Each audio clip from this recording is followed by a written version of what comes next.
আমার দেশ থেকে হিরো নিবে, ওই দেশ থেকে হিরোইন নিবে, সব কাজ ওখানে করবে। আমার হিরো সুবিধা পায়, ওখানে মেকআপ ভ্যান পাচ্ছে, সাথে হাঁটলে পোর্টেবল এসি পাচ্ছে, ফ্যান পাচ্ছে, 5 স্টার হোটেলে থাকতেছে, তার তো কোনো অসুবিধা নাই। সে ওখানে কাজ করতেছে তার মতো করে, সে তো কাজ করবেই। সে তো ঈদেই কি শুধু সিনেমা চলবে আর সারা বছর সিনেমা চলবে না? সে পেমেন্ট পাচ্ছে, সে কাজ করতেছে, কিন্তু মাঝখান দিয়ে কী হচ্ছে?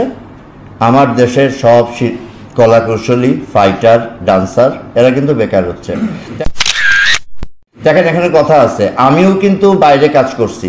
আমি 34 দিন শুটিং করছি, 16 দিন কিন্তু দেশে শুটিং করছি। একটা গান কিন্তু আমি এফডিসিতে করছি। কেন? যাতে আমার ফাইটাররা কাজ পায়।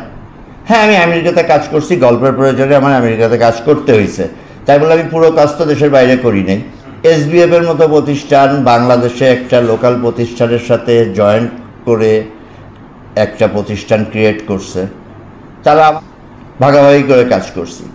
এই সমতা বিধান না করে কাজ করা, তার মানে দেশকে ঠকানো, আমার চলচ্চিত্রকে ঠকানো। এই ঠকানোর প্রবণতাটা তৈরি হয়েছে আমাদের নিষ্ক্রিয়তার কারণে। আমরা নিষ্ক্রিয়, আমরা শুধু কথা বলি, কাজ করি না। এই কি শুধু সিনেমা চলবে আর সারা বছর সিনেমা চলবে না? ঈদে 11টা ছবি রিলিজ হবে। খসরু ভাই সেদিন একটা ভালো কথা বলছে যে টস করে এখন রিলিজ দিতে হবে। যদি এতগুলা ছবি রিলিজ হতে আসে তাহলে টস করতে হবে। এখন অবস্থাটা এরকম হয়েছে, মানুষ সবাই বসে আছে ঈদে ছবি রিলিজ দিবে। এটা কেন? সারা বছর কি চলচ্চিত্র চলে নাই বাংলাদেশে? আপনারা যারা আছেন মুরব্বী, আপনারা বলেন, সারা বছর কি বাংলাদেশে ছবি চলে নাই? পয়লা বৈশাখ, ভ্যালেন্টাইন ডে, বিভিন্ন আরও যে দিবস, 25শে ডিসেম্বর, এসব দিনে কি ছবি চলে নাই?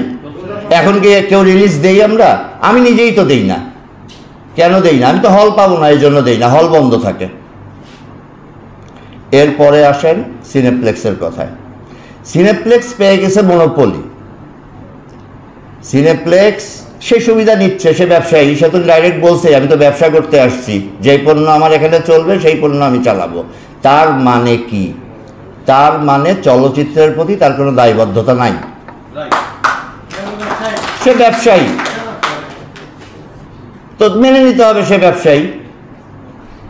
তাহলে কি করতে হবে? আইদার তার সাথে ব্যবসা করতে হবে, সে যে নীতিতে ব্যবসা করতে চায় সেই নীতিতে ব্যবসা করতে হবে, নর তার ওখানে বাংলা চলচ্চিত্র দেওয়া বন্ধ করতে হবে। দেব না আমরা বাংলা চলচ্চিত্র। তা না হলে তার সাথে ব্যবসা করতে হবে। ব্যবসা কেমন করে? সে তো হিন্দি ছবি চললে প্রথম সপ্তাহে 60% দেয়, বাংলা ছবিরে 45% কেন দেয়? এই কোশ্চেন কি কেউ কখনো করছে?